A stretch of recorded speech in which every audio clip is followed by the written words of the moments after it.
Have you ever been mistakenly blamed for a serious crime when you did nothing wrong? If you haven't, consider yourself lucky. I've been in that situation. I've always tried to steer clear of trouble and stay composed, yet every issue seemed to find me all at once. My name is Parker, and for 5 amazing years my wife Bonnie and I have been together. We met 1 week before Christmas in my senior year of high school. At that point, my ambition was to date as many girls as I could. But Bonnie was different. She was a challenge that I found insurmountable. Looking back, I understand that I didn't give up easily. I wish I had. Instead, I persisted in wooing her through the remainder of my final year at school.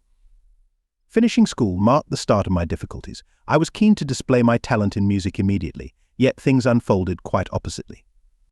Following a night out, 2 months later we discovered Bonnie was pregnant, leading us to look for baby-friendly honeymoon spots. My plans for further education were postponed. My interest lies deeply in programming, having taken several high-level courses in the later years of high school. I possess a deep knowledge of SQL and can proficiently build queries, views, functions, and stored procedures. Additionally, I can craft triggers for intricate data scenarios using online platforms and tools, greatly enhancing my proficiency. The benefit is my ability to work from nearly any place with internet connectivity, meaning I rarely have to leave my residence. However, my current situation is somewhat complicated because of a bar incident where I got involved in a physical altercation, resulting in home detention for the next 10 months. Although I'm not very strong, this event was my first physical confrontation since elementary school, and it felt more like a trap than a fair fight. Luckily, I avoided severe legal repercussions. Following the birth of our son Adam, we had a tranquil 6 months. I landed a lucrative programming job in an office with about a dozen other programmers. Despite our young age and limited experience in various life aspects, Bonnie and I engaged in adult responsibilities.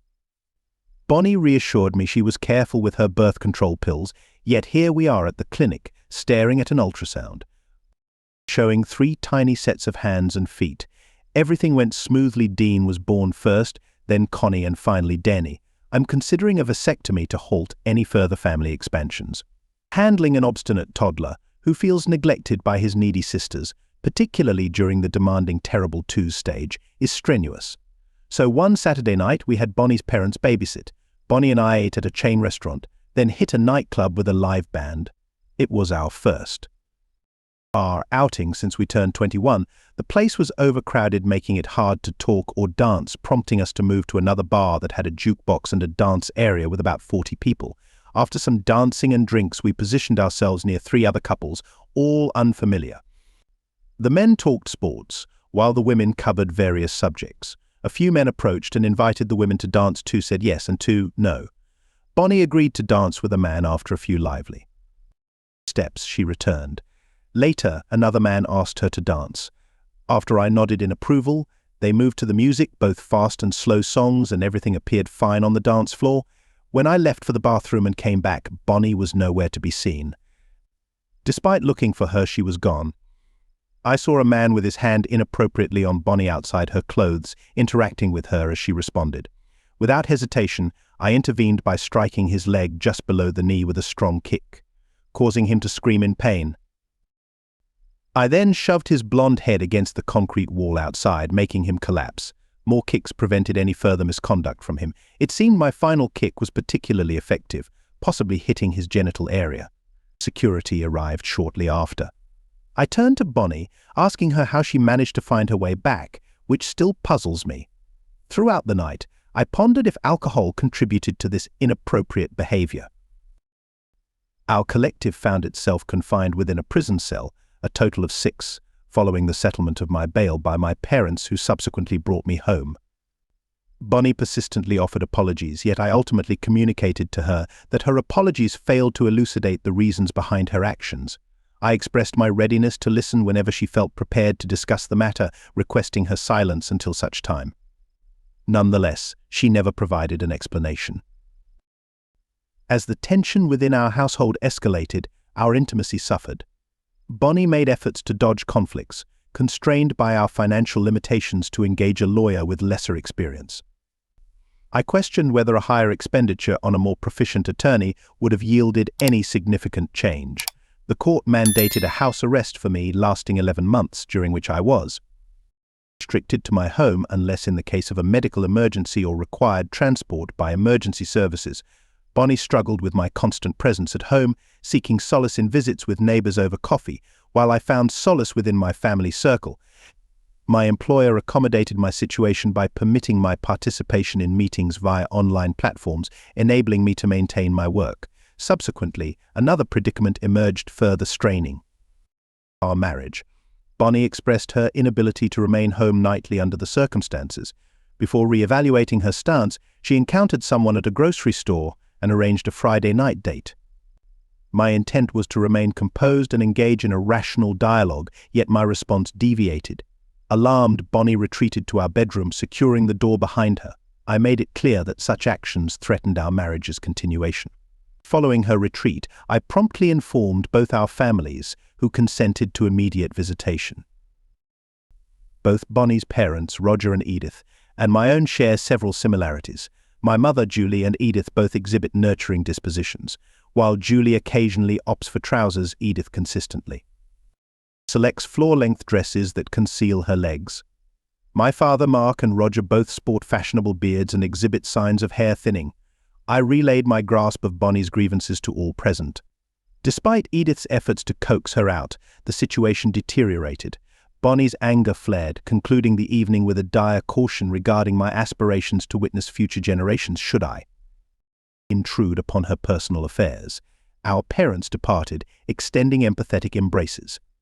Bonnie secluded herself once more in the bedroom, relegating me to the couch for the night. Her presence at home dwindled over the following week, her whereabouts unknown to me.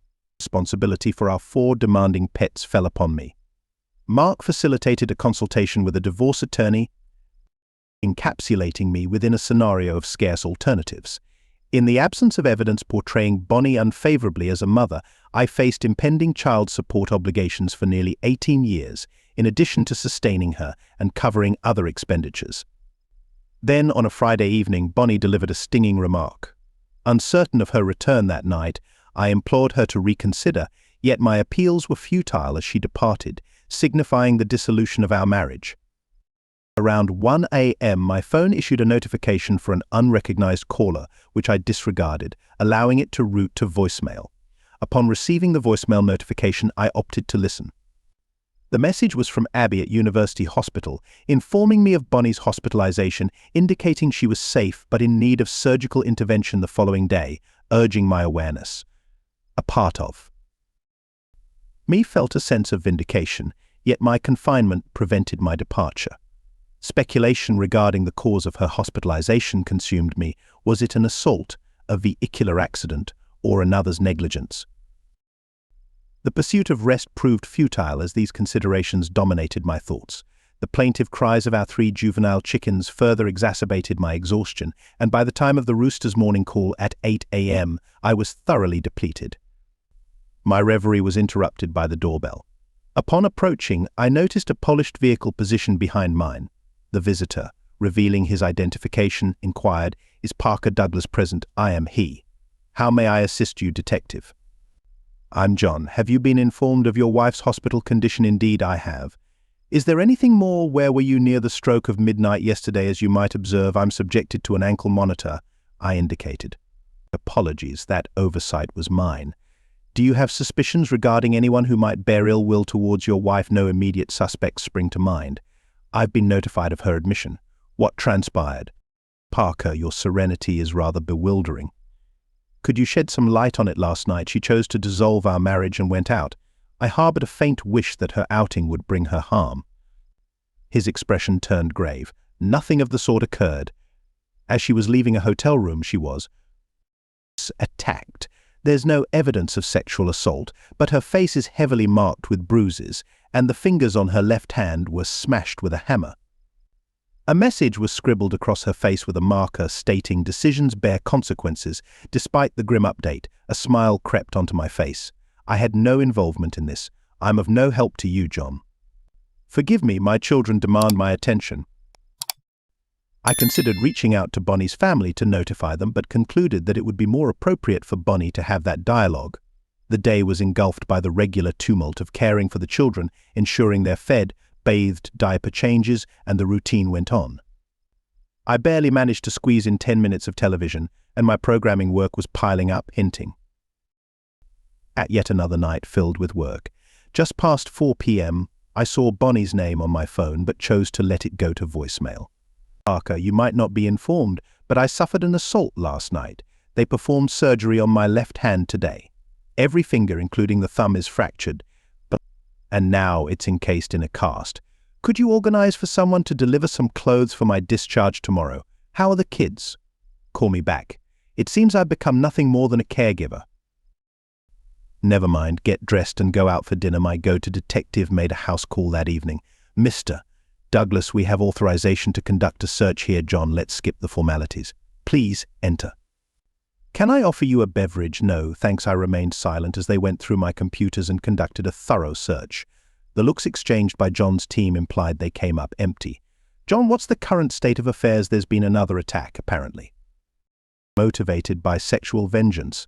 This person is linked to your spouse. His genitals were disfigured, bearing the same inscribed message on his face. Decisions bear consequences. I winced. Disfigured. That sounds excruciating. Like Bonnie's case, I played no role in it. It seems like retribution has found its way to him. Best of luck with your probe. And since my phone is being confiscated, would you mind calling my father? John made the call to my dad. I requested the loan of a laptop and a simple disposable phone. My folks stopped by with dinner, and I briefed them on the entire situation. My mum echoed my thoughts. She had it coming. Bonnie kept sending messages, casting herself as a victim of a fortuitous assault without expressing any remorse over our marriage's end. I chose to ignore her voice messages and texts. On Sunday, close to noon, she was brought back home by a car. The children were thrilled to see her. For the rest of the day, I made an effort to stay in different areas of the house.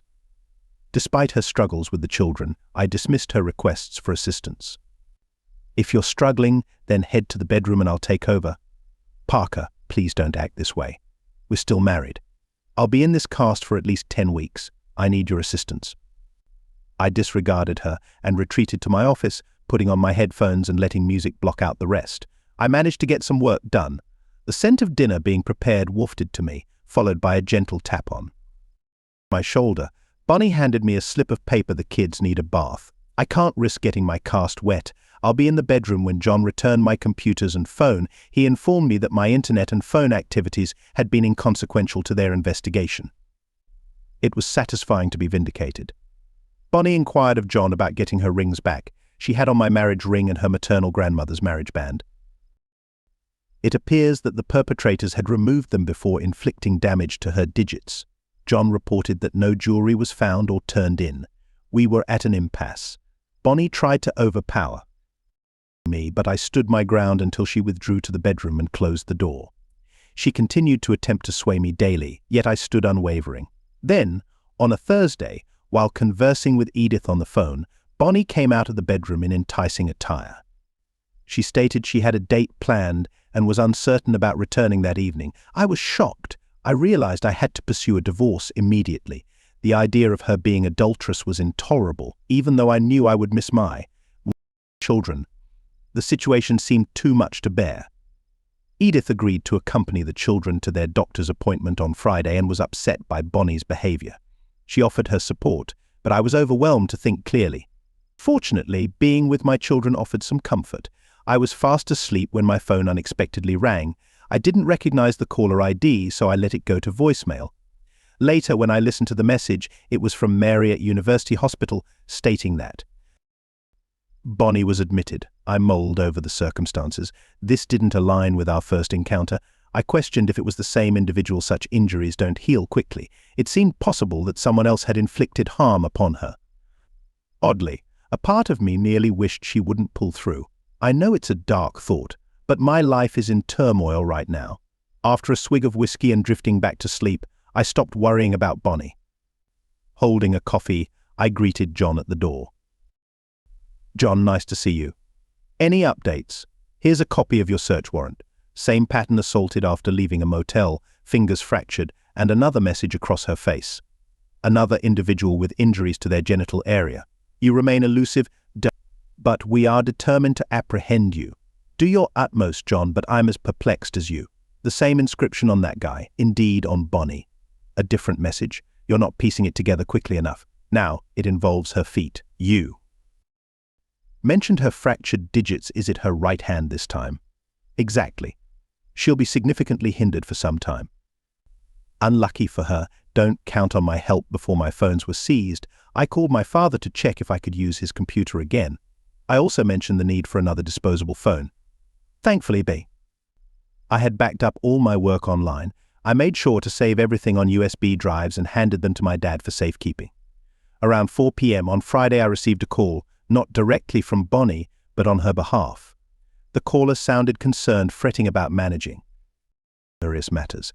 She continued to vent, oblivious to my apathy. Perhaps her parents might provide her shelter. During dinner, Julie visited and assisted with the children.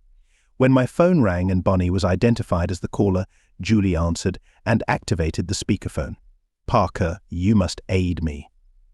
Bonnie, this is Julie speaking. Don't expect Parker or any of his associates to help. Someone like you. I've warned you about meddling in my personal affairs. Let me speak to Parker. She handed me the phone, but I declined, leading her to hang up. On Sunday, Bonnie attempted to contact me again. I dismissed it, letting it reach voicemail. Parker, if I return, will you support me? Please call back. I didn't reply. I'm clueless about her current whereabouts. John handed back my devices somewhat earlier than before, with the ongoing warning that they still considered me a suspect. On Monday morning, an unexpected visit from Edith caught me by surprise. What's the reason for your visit? I've come to assist with the children and Bonnie. What about her, isn't she? With you, no. She instructed us to stay out of her business, so we've ceased answering her calls. We haven't seen her since she ordered us to keep out of her personal matters. I suspect she's staying with someone she knows, possibly a member from her wedding party. They've reached out on Bonnie's behalf a few times, but we've informed them we no longer consider her part of our family. In that case, please enter. Would you like some coffee? Black, please. Where are my kids? Edith kept to herself and spent the entire day looking after the children. After they went to bed, she took care of the laundry and some house cleaning. Initially, I thought her assistance was just for a day, but she has been returning regularly. Occasionally, Roger accompanies her. This allowed me to catch up on my professional duties and even enjoy a nap without guilt. I haven't received any news from Bonnie, and Edith confirms she hasn't either. My attorney believed it was an opportune moment to initiate divorce proceedings, given that Bonnie has essentially abandoned the children. With Edith's presence at dinner, I can organize my day as if I was still in a marital relationship.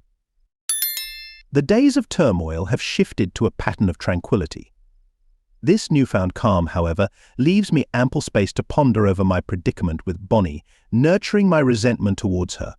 My mother makes her presence known by visiting several times within the week. The bond shared between the grandparents and the children surpasses what Bonnie and I had. When medical attention is required for the kids, it's usually a grandparent who steps in. The moment the legal paperwork was arranged, Bonnie received the notification. Her response was to flood my voicemail with profanity and menacing threats. I chose to save these messages, believing they might shed light on Bonnie's behavior for the court. With my limited ability to move around, lawyer consultations took place in my yard, which I hoped would embarrass Bonnie. They were determined to advocate for her custodial rights and demand I pay child support. We countered with similar claims against Bonnie, suggesting she needed to be employed to contribute financially. Given her skill set, it seemed unlikely she could earn without resorting to escort services. The initial court session did not go well for Bonnie. My attorney established that I had been the primary caregiver for the past 2 months. They defended Bonnie by claiming her hand injuries prevented her from using her hands. When questioned about my lack of support for her, my attorney introduced testimonies from Bonnie's 2 partners who were also injured. I declared my non-support for Bonnie's extramarital activities. After a discussion, Bonnie's legal team attempted to introduce a threatening letter as evidence against me. My attorney speculated that the letter was a fabrication for dramatic effect. The authenticity of the letter could not be confirmed by Bonnie's lawyers, and I had no part in its creation. We now await the court's next steps, as it has requested additional documents from Bonnie regarding her neglect of the children. This request seems to favor our side, according to my lawyer. Upon removing the cast from her left hand, Bonnie entered our home, infuriated to find her belongings crammed into the laundry room. My lawyer advised letting her back in to avoid negative perceptions of me. Contrary to my wishes, the children remained attached to Bonnie. Holding Connie, she sought reconciliation, expressing love and regret, claiming she had changed. I made it clear that my feelings for her had dissipated, and I sought separation, indicating she'd have to confront me during her visits with the kids. This led me to seclude myself in my office as our court date loomed. The dynamic between Bonnie and me was cold, avoiding interaction, mirroring the period of her confinement.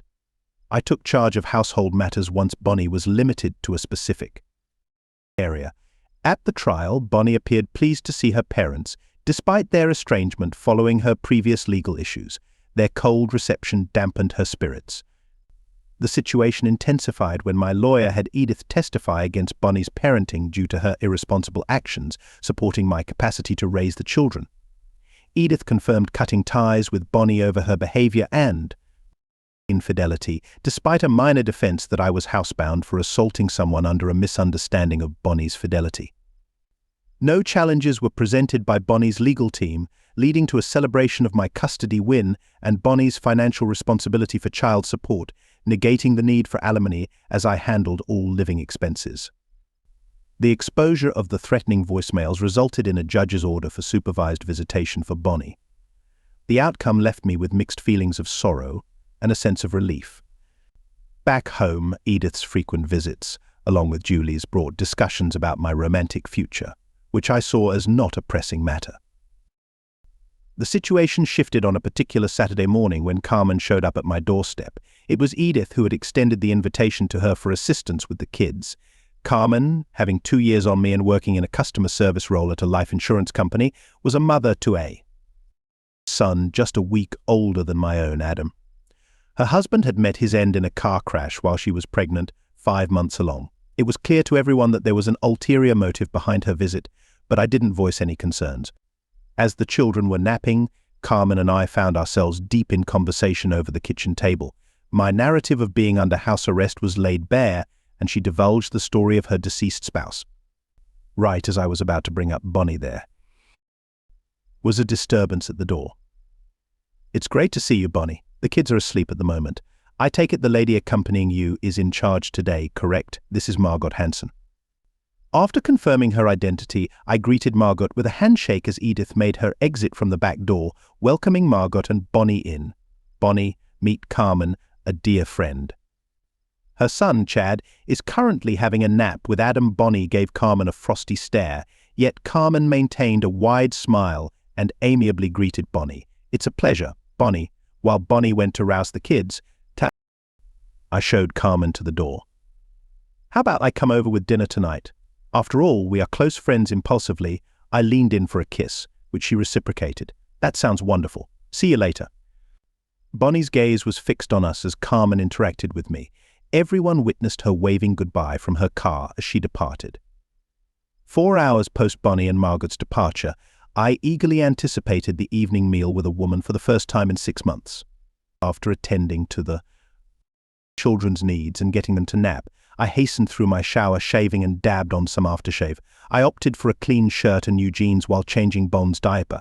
Carmen arrived, having chosen a fresh ensemble for herself.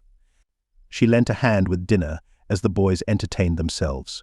Her casserole was generous, ensuring leftovers for the next few days. Our conversation stretched till nearly midnight, which I greatly appreciated.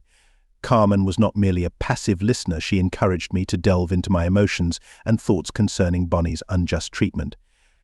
It took considerable effort to persuade her of my innocence regarding the allegations. Whether she fully believed me remains uncertain, but my account was truthful. Shortly before midnight, she hugged her sleepy son, Chad, goodbye and left. I expressed my desire to see her again, to which she consented. Our parting kiss was significantly more passionate than the initial one. I had previously thought I didn't need a girlfriend, yet I found myself lying awake all night pondering over it. Edith came by early Sunday, curious about the Bonnie situation, but our conversation soon shifted to Carmen. I kept my feelings to myself. At present, I believe no woman would want a young father with 4 children to care for, although I could be wrong. Carmen makes it a point to visit every Saturday with dinner for us. With an additional 2 months confined to my home, my leisure activities were restricted to watching TV or listening to music. When Carmen proposed dancing, it encouraged me to get up and dance with her. I tried to conceal my excitement to no avail as she noticed. "Parker, I'm not prepared to dive into a new relationship, but it's comforting to know you're still drawn to me. Could we proceed gradually?" "Carmen, that seems reasonable. I'm conflicted about my feelings." "Does." "That makes sense completely. Your ordeal is unimaginable to me, and similarly I can't fully understand your experiences. We need time." Edith had tasked me with the children's care over the weekends. On a Tuesday she mentioned, "Parker, I don't intend to control your life. Well, maybe a bit." I was talking to Carmen's mum last night. They're situated on the East Coast. She mentioned Carmen's car is out of commission, and she's finding it tough to cover the repair costs along with her rent and childcare expenses. She's left with scarcely a few $100s each month. Could we possibly take Chad in to help her save on childcare? Adam and Chad seem to get along well. Mum, I think it's a kind gesture, but I'd still need your assistance. How much is needed for the car repairs? I feel indebted to her for the meals she's been providing. Thanks, Parker. I'll inquire about the car the following day. Carmen showed up at my doorstep with a woman in the driver's seat waving towards me. The gleam in Carmen's eyes was evident. Thank you, Parker. This means a lot. Don't mention it, Carmen. See you later today. Repairing Carmen's vehicle amounted to approximately $1,300, yet I deemed it a necessary expenditure. The daily encounters with Carmen were a delightful bonus. Our exchanges of greetings and farewells started to hint at blossoming affection, our hugs increasingly heartfelt. With my confinement period concluded, I seized the chance to engage in a 10-mile jog around our community. I subtly suggested to Carmen, how about taking Friday off? I envision a day-long outing for us. Edith has agreed to watch the children.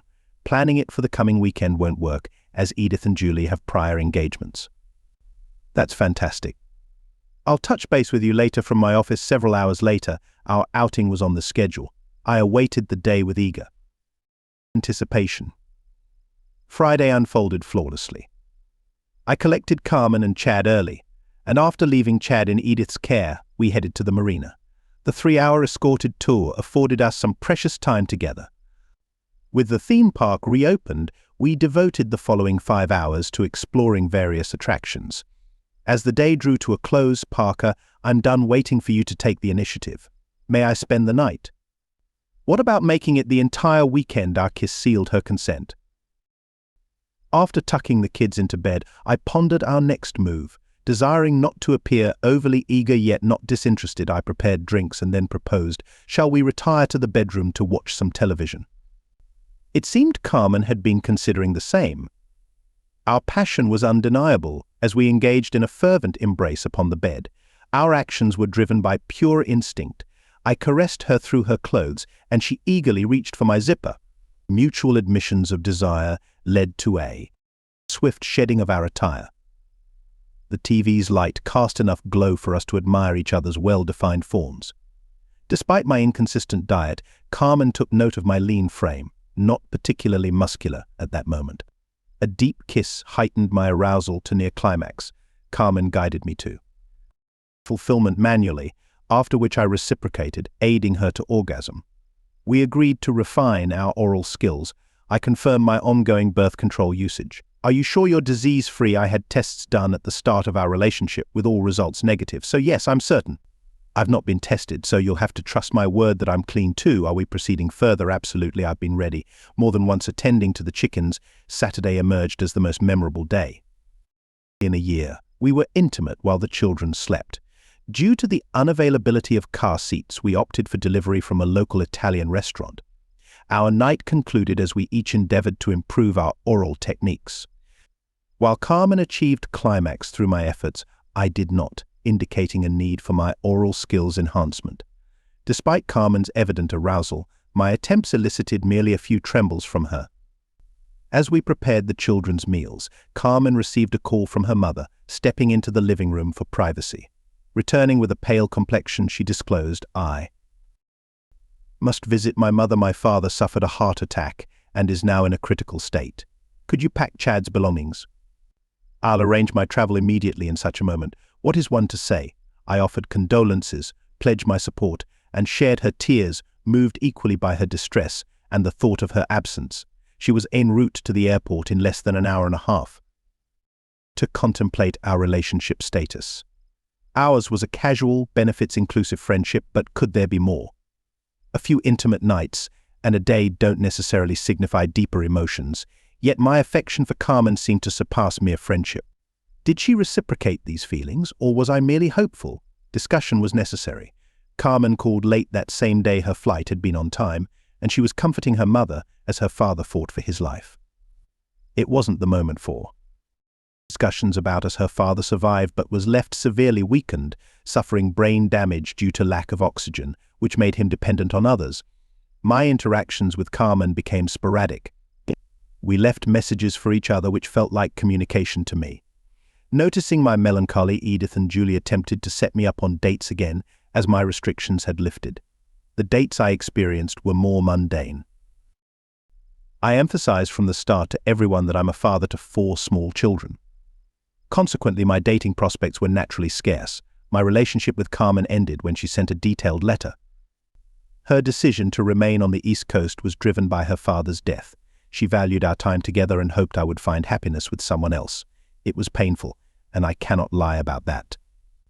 I traded in my car for a larger SUV to accommodate 4 child seats plus another adult.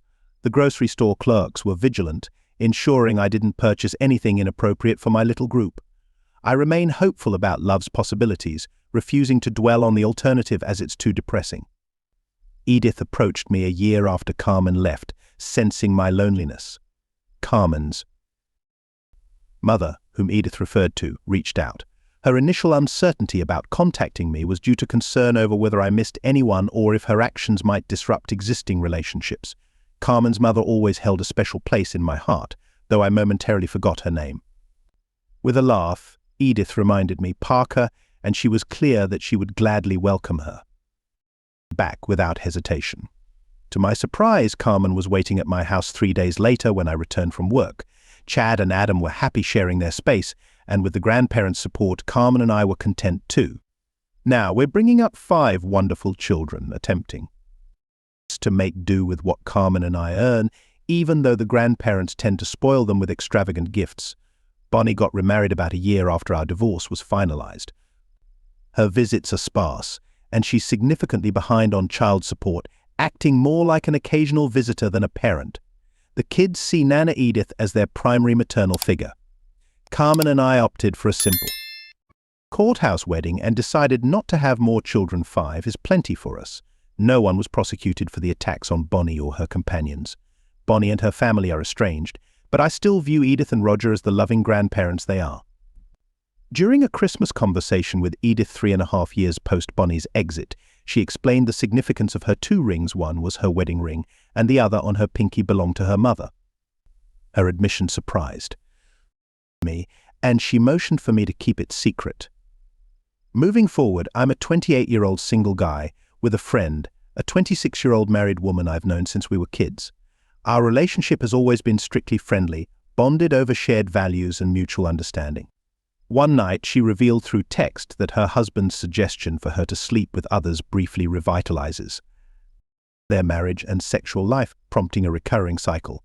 When we met at a bar, she asked if I'd be willing to participate in this dynamic. I refused, preferring not to complicate our friendship or get involved with someone married. Yet after a few drinks, I ended up taking her home. Her story was confirmed when her husband texted during our time at the bar, asking if she was with me and expressing interest in the situation. She even filmed videos for him, which he appreciated. Confirming his identity through her phone and his Facebook, it was evident he had this peculiar preference. Furthermore, on a Thursday night, she invited me to a bar gathering with her group, primarily couples, where I felt out of place. After spending the evening playing pool, the bartender mistakenly called me her husband as we were leaving, a comment she chose to ignore. In my truck, we talked casually until her husband showed up. Recognizing his vehicle, I understood the predicament I was in. Although she insisted, I regretted leaving with her, feeling I should have addressed the situation immediately. His prompt departure upon seeing us was revealing.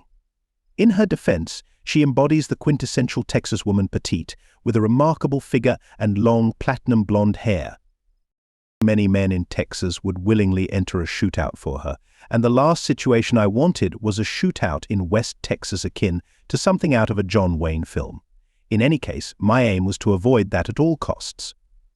Therefore, we were racing down the highway, her anxiety mounting as he inundated her with phone calls. She turned her phone to airplane mode, grasped my arm tightly. With both of her hands, laid her head on my arm and asked in astonishment, "What are we going to do?" I looked at her and declared, "Either I'm escorting you back to your car or I'm taking you home. This NASCAR Bonnie and Clyde adventure doesn't appeal to me. We're certainly not going to my place," so I drove through town to their house, expecting to find her husband there. But he wasn't. She grabbed her purse, touched my cheek, and gave me a kiss, thanking me for being there and suggesting we might meet again. It was evident there was a deeper problem, likely cheating. I was left with three options. First, to tell her husband, knowing he might want to confront me, which I understand. I'm willing to talk, but these West Texas guys are different, and being from the North, the situation is not the same. Second, it's not my business. Third, the idea of continuing to see her is one we can eliminate right away. Thank you for tuning into this episode of Infidelity Tales. If these stories resonated with you, please subscribe and hit the notification bell so you don't miss out on the next saga of emotional relationship turmoil. Your support means the world, and we look forward to bringing you more captivating stories. Until we meet again, remember that every relationship tells a story worth sharing. See you soon.